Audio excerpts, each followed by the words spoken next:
许三多人还没到，高成就已经破防了。当听到团长要把许三多塞进钢七连的时候，连长高成什么反应？脸绿了。为什么？新兵连的时候，许三多看见坦克直接举手投降，被高成拉进了永久黑名单。高成原话：我告诉你了，我不喜欢举手投降的兵。但团长发话了，史金班长又拍着胸脯保证，许三多就这么硬塞了进来。所有人都知道，钢七连的地狱模式正式开启了。许三多到钢七连的第一天就贡献了一个史诗级名场面。钢七连是什么连？装甲侦察连，每天的训练就是坐步战车冲锋突击，在颠簸中作战。许三多呢，上了车就开始晕。你想象一下那个画面，全连人全副武装坐在装甲车里，准备奔赴演习场。车子一发动，轰隆隆往前开，所有人面色如常，腰杆笔直，只有许三多脸色煞白，嘴唇发紫，胃里翻江倒海。车一停，他第一个冲下去，扶着车尾就开始吐。旁边的战友什么反应？面面相觑，尴尬到想钻地缝。一个装甲侦察连的兵晕车。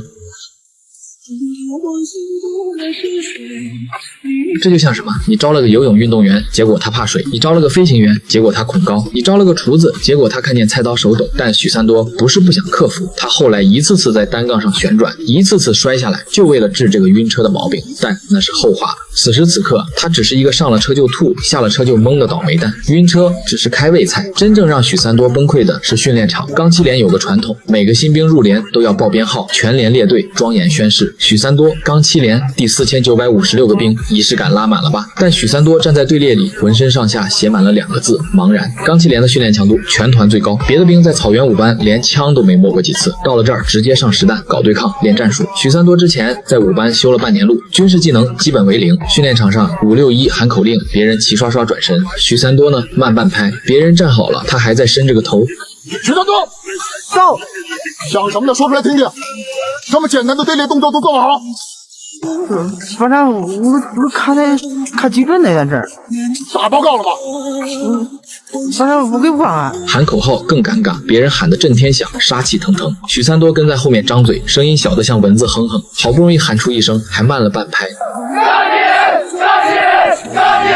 钢七连！周围的战友什么眼神？嫌弃、无奈，甚至有点愤怒。561 3班副班长许三多的老乡，看他的眼神能杀人。561是个要强的人，他最受不了的就是拖后腿的兵，而许三多就是那个最大的后腿。许三多越怕犯错误，错误就越多。训练场上，他像个没头苍蝇一样到处撞，越努力越尴尬，越认真越可笑。就在许三多快要被全连孤立的时候，有一个人向他伸出了橄榄枝。白铁军钢七连上等兵，河北唐山人，一口唐山方言，喜感拉满。他的外号叫啥？绝情坑坑主。为啥叫这个？因为他是全连训练考核倒数第一，射击时只能蹲在靶坑里抱靶，所以自封绝情坑主。许三多一来，白铁军乐了，为啥？终于有人比他更差了。然后他干了件什么事？当场封许三多为副坑主。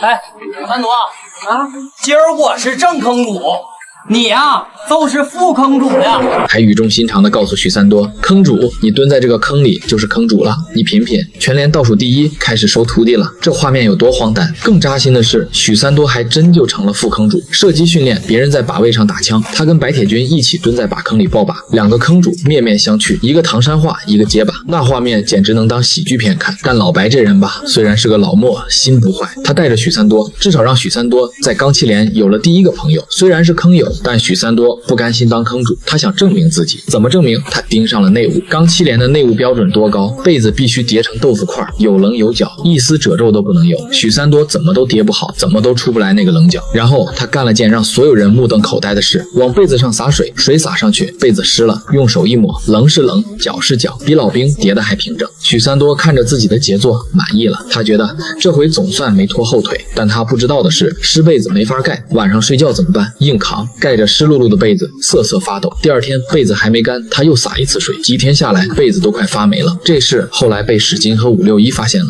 你到底往被子上洒了多少水？561直接炸了，训他。